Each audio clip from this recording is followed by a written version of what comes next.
मुबारक हो हुक्मरानों, मुबारक हो। इस देश को बर्बाद करने की पूरी तैयारी आप लोग कर चुके हो। जो इस देश में 1947 से लेकर के और आज तक नहीं हुआ, उससे बड़े तांडव की तैयारी की जा रही है। संभल में जो कुछ हुआ 4 दिन पहले, हमने देखा उसमें 4-5 मुस्लिम नौजवानों की जान चली गई। अब लग रहा है कि बड़े लेवल पर किया जाना तय हो चुका है। बड़ी खबर मैं आपको इस वक्त की बता रहा हूं। दुनिया भर में जिसका नाम है, दुनिया भर में जिसका नाम है, भारत की केवल मैं बात नहीं कर रहा हूं, दुनिया भर में अजमेर शरीफ दरगाह का नाम है। ख्वाजा मोइनुद्दीन चिश्ती की उस दरगाह को भी अब हिंदू मंदिर बताया जा रहा है और उसको लेकर के बाकायदा हिंदू सेना ने आज ही सुबह कोर्ट के अंदर याचिका दी और आज ही शाम को 5 बजे कोर्ट ने ऑर्डर दे दिया। अब उस पर सुनवाई होगी साहब, और उसके बाद सर्वे, और सर्वे में फिर वही होगा जो संभल में हुआ। मतलब आप सोचिए कि इस देश में आग लगाने की, इस देश में दंगे कराने की किस लेवल पर तैयारी चल रही है। मैं सवाल सीधा सा ये पूछता हूं कि अजमेर शरीफ की जो दरगाह है उस पर तो प्रधानमंत्री भी चादर भेजते हैं ना, तो नरेंद्र मोदी भी उस तथाकथित मंदिर पर चादर चढ़ा रहे हैं। अजमेर शरीफ दरगाह को संकट मोचन महादेव का मंदिर बताया गया है। और बड़ी बात मैं आपको बता दूं, एक विष्णु गुप्ता जो कि हिंदू सेना का अध्यक्ष है, यह विष्णु गुप्ता कोई और नहीं है बल्कि विष्णु गुप्ता कुछ समय पहले दिल्ली के अंदर अकबर रोड पर शाही पोत रहा था और शाही पोत करके अकबर रोड का नाम मिटा रहा था। और उस वक्त में एक एबीपी न्यूज में एक पत्रकार है, उन्होंने इनसे सवाल पूछा कि अकबर की सेना में कौन था, ये था वो था, और जैसे ही दिल्ली पुलिस के 2 जवान जो उस जगह पर तैनात रहते हैं नॉर्मली, वो आए तो ये जो आज जिसने याचिका डाली है ना हिंदू सेना का, ये विष्णु गुप्ता, ये भाग गया था वहां से। ये दिल्ली के अंदर अकबर रोड की कहानी मैं आपको बता रहा हूं, आगे मैं आपको तस्वीरें दिखाऊंगा। एक बार ये तस्वीरें स्क्रीन पर भी देख लीजिए आप। तो बताइए, जिन लोगों को 2-2 पुलिस वालों से डर लगता था, जो एक सिपाही को देख करके दुम दुबा करके भाग जाते थे, आज उनकी हिम्मत इतनी हिम्मत हो गई है कि आज ये विष्णु गुप्ता कह रहा है कि हमने 2 साल से रिसर्च की है, 2 साल से हमने रिसर्च की है और अब हमने ये पाया है कि यहां पर संकट मोचन महादेव जी का मंदिर था और इसलिए अब इसका सर्वे होना चाहिए। मतलब कल को आप अजमेर शरीफ की दरगाह को तोड़ दोगे और वहां पर दरगाह को तोड़ करके कहोगे कि यहां पर भी एक मंदिर बनाया जाए। और ये सब कुछ आपको पता है क्यों हो रहा है। ये डी.वाई. चंद्रचूड़, ये नाम याद रखिए एक बार जरा, डी.वाई. चंद्रचूड़। ये डी.वाई. चंद्रचूड़ साहब ने जो 2022 में ज्ञानव्यापी मस्जिद के सर्वे को लेकर के जो कहा था, उससे पूरा रास्ता खोल दिया गया है। और इसके बाद में अभी ये मामला यही नहीं रुकने वाला है। इसके बाद में कुतुब मीनार, इसके बाद में ताजमहल, इसके बाद में दिल्ली की जामा मस्जिद, और इसके साथ साथ कोई 3000 बताता है, कोई 4000 बताता है, कोई 5000 बताता है, कोई 1 लाख बताता है। इन मस्जिदों का अलग अलग जगह पर सर्वे होगा साहब इस देश में। मतलब अब कुछ नहीं बचा है, अब आपको कोई काम नहीं करना है। नीचता और ढीठता और निकम्मेपन की कहने में बड़ा दुख होता है।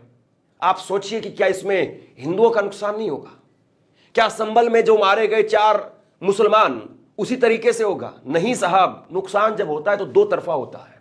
संभल में भी 4 अगर मुसलमान मारे गए हैं तो 20-25 पुलिस वाले भी घायल हुए हैं, उनके भी जाकर के धर्म देखने ला। तो सबसे बड़ा सवाल यह कि अब देश को कैसी भट्टी में झोंका जा रहा है, किस तरीके की भट्टी में देश को झोंका जा रहा है और यह कौन करवा रहा है? क्या नरेंद्र मोदी ये हिम्मत रखते हैं कि वो अजमेर शरीफ पर दरगाह पर जो हर साल चादर भेजते हैं, वो ये कह सकें, ये खड़े होकर के बोल सकें, ये ट्वीट कर सकें, ये वीडियो बना सकें, एक संदेश के जरिए वो कम से कम ये कह दें कि ऐसा मत करिए भाई। दुनिया भर में क्यों छीछालेदर करना चाह रहे हैं भारत देश की आप? डी.वाई. चंद्रचूड़ साहब ने क्या किया? देश के अंदर प्लेसेस ऑफ वर्शिप एक्ट 1991 है। मतलब उस कानून के तहत यह है कि आप 15 अगस्त 1947 से पहले जो धार्मिक स्थल जिस स्थिति में था वो उसी स्थिति में रहेगा, सिवाय अयोध्या के। ये प्लेसेस ऑफ वर्शिप एक्ट 1991 कहता है कि 15 अगस्त 1947 से पहले जो मंदिर थी तो वो मंदिर रहेगी, जो मस्जिद थी तो वो मस्जिद रहेगी। किसी भी धार्मिक स्थल की पहचान को आप बदल नहीं सकते हैं। लेकिन डीवाई चंद्रचूड़ साहब ने पता क्या किया, जब ज्ञान व्यापी का उन्होंने सर्वे दिया तो उसमें उन्होंने कह दिया कि हम बदल नहीं रहे हैं, लेकिन अगर कोई पता लगाना चाहता है तो पता लगाने से कौन रोकता है। देखिए लाइन है बहुत छोटी सी, प्लेसेस ऑफ वर्शिप एक्ट 1991 वो ये कहता है, उस वक्त में पीवी नरसिम्हा राव की कांग्रेस की सरकार ने इसको लाया था। उन्होंने उस वक्त में कहा था कि 1947 से पहले जो जैसा था, यानी आजादी से पहले जो जैसा था वो वैसा ही रहेगा। अगर कोई मस्जिद है तो मस्जिद रहे, मंदिर है तो मंदिर रहे।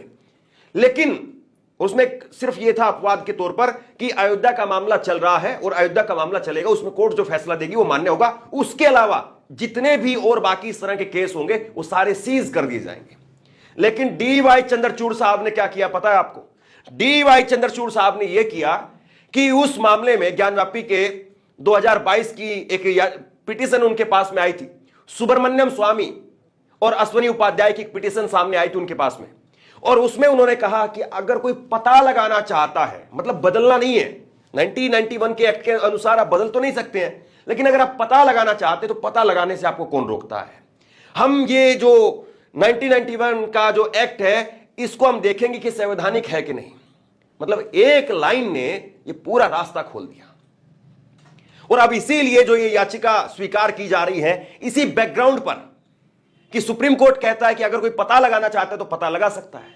मतलब कुल मिलाकर के ये बात ये रही कि भाई ये कहा गया कि अब चोरी या फिर जो लूट हुई है, अब वो दंगा फसाद ना हो, इसलिए जिसने जो जिसका कर लिया, लाइट बंद थी तो जिसने जो कर लिया, मुसलमानों ने जो किया या हिंदुओं ने जो किया या उस वक्त में बाबर ने जो किया, औरंगजेब ने जो किया, जिसमें मंदिर मस्जिद के साथ में जिस तरीके से उसने जो भी किया, तो आज उसकी सजा जो है वो आम मुसलमान को ना दी जाए। कुल मिलाकर की बात इतनी सी थी, लेकिन साहब इन्होंने जो है ना एक रास्ता खोल दिया है। मतलब इतनी हैरानी होती है मुझे कि बस क्या कहें। जरा एक बार पहले तो ये जो विष्णु गुप्ता जो आज वहां पर खड़े होकर के बोल रहा है, अल्फाज नहीं निकल रहे इसके, क्योंकि मैं जैसे ये खबर मैंने देखी विष्णु गुप्ता को मैं एक सेकंड में पहचान गया। ये इस तरह के लोग जो हैं वो, मैं ज्यादा बोलूंगा तो खराब हो जाएगा। आप एक बार जरा पुरानी वीडियो देखिए, अकबर रोड पर ये शाही पोत रहे थे, दो पुलिस वालों को देख करके, सिपाहियों को देख करके भाग गए। जिस युद्ध में अकबर की सेना के खिलाफ जीत मिली थी वो अकबर की सेना थी, अकबर उस युद्ध में नहीं था। जो दूसरा बाद में जब अकबर और बैरम खान के साथ जब युद्ध हुआ उस वक्त जाकर के हेमू की मौत हुई जबकि आंख में। अब देखिए पुलिस वाले आ गए हैं तो हिंदू सेना के लोग इस समय भाग रहे हैं, क्योंकि इस तरह से सरकारी जो संपत्ति है उस पर बोर्ड लगा देना, आप भागते हुए तस्वीरें भी देख सकते हैं। अब ऐसे लोग जिनको कोई चौकीदार ना रखे, मतलब ऐसे लोग जो दो सिपाहियों को देख करके भाग खड़े हों और अपने आप में जो है वो अपने आप को बहुत बड़ा देशभक्त समझते हो, मतलब मेरे पास में शब्द कम है या जो है वो मैं बोलना नहीं चाहता हूं। ये लोग आज देखिए कहां तक पहुंच गए हैं साहब, और सोचिए कि इन लोगों के पीछे किसकी कृपा होगी, किसका आशीर्वाद होगा इन लोगों के ऊपर जो आज ये लोग वहां तक पहुंचे। अब यही विष्णु गुप्ता वो कह रहा है कि हमने 2 साल से रिसर्च की, सुबह से जो है वो कोर्ट सुनने का काम कर रहा था, बड़ी स्पीड से सुनवाई हुई है साहब, और संभल में तो इससे भी ज्यादा हुई थी।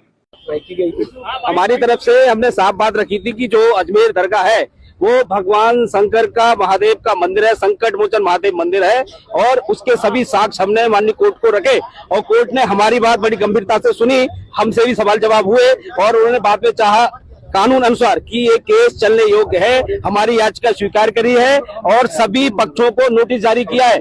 अब देखिए ये किस तरीके से हो रहा है, ये इस लेवल पर जो है, मतलब फास्ट ट्रैक कोर्ट में भी इतनी जल्दी सुनवाई नहीं होती होगी। आपको पता है ना, ये अभी कुछ समय पहले कोलकाता के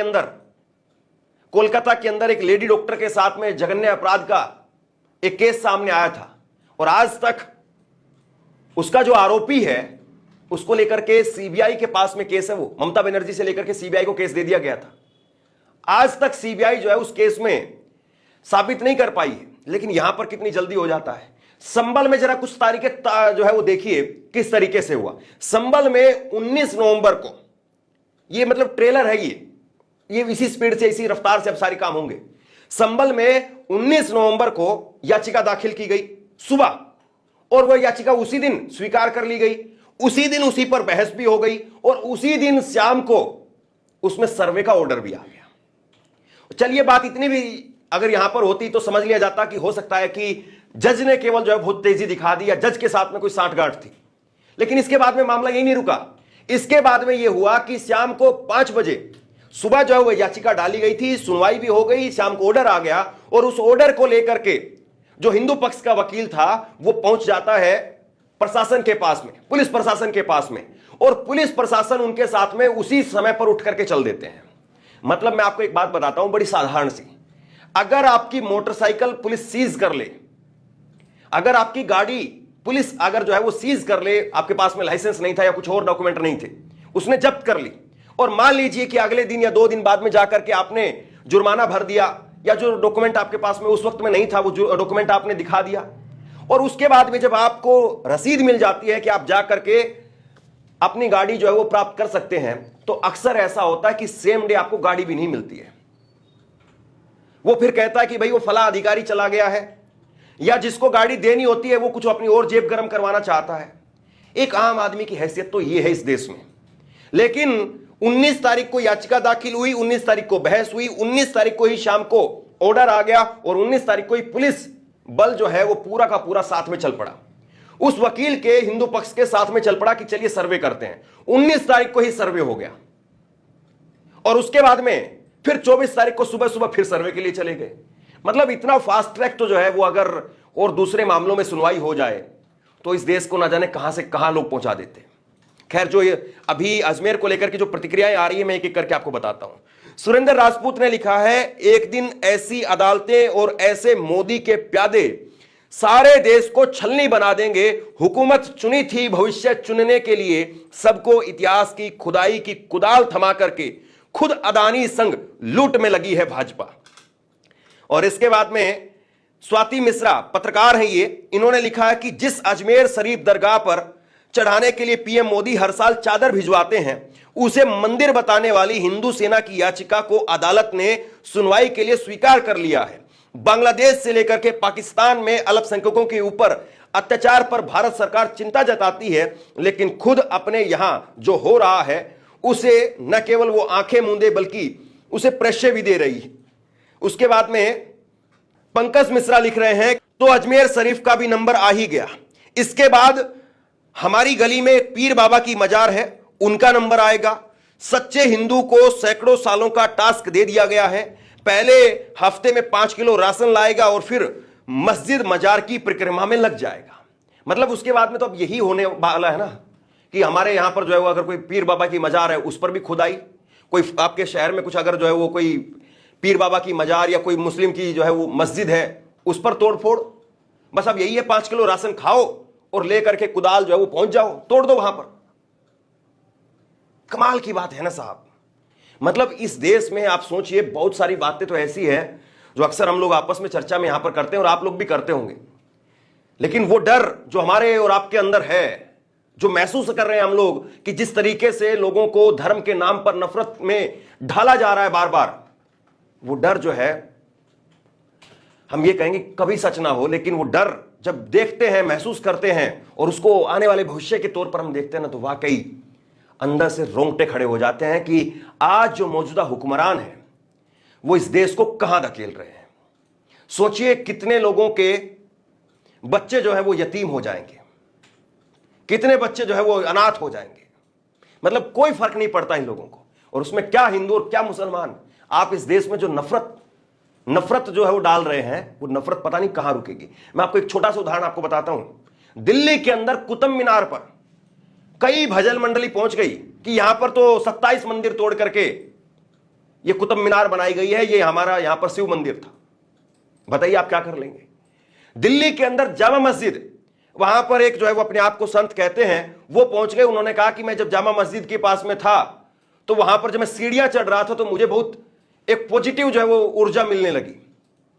अब कल को कोई मुसलमान जाकर के जो है वो अक्षरधाम मंदिर में चढ़ जाए, कल को कोई मुसलमान जाकर के अगर अयोध्या के सीढ़ियां चढ़नी शुरू कर दे, कल को कोई मुसलमान जो है वो काशी विश्वनाथ मंदिर में जाकर के अगर वहां पर ये कहे कि नहीं मुझे तो ऊर्जा मिलनी शुरू हो गई है, तो उनको भी तोड़ दे फिर इस हिसाब से। तो कल को मतलब अदालतें अगर इस तरफ के लोगों की ये बातें सुनने लग जाएंगी तो उस तरफ के लोगों की बात भी आपको सुननी पड़ेगी, और क्या करेंगे फिर आप देश में। चलिए, तो मैं क्या कहूं, एक ऐसा मतलब कुल मिलाकर के माहौल तैयार कर दिया गया है, एक ऐसा देश के अंदर वातावरण तैयार किया जा रहा है कि मत पूछिए आप। और इस सब के पीछे कौन लोग हैं बिल्कुल साफ साफ दिखाई देता है, बिल्कुल साफ साफ।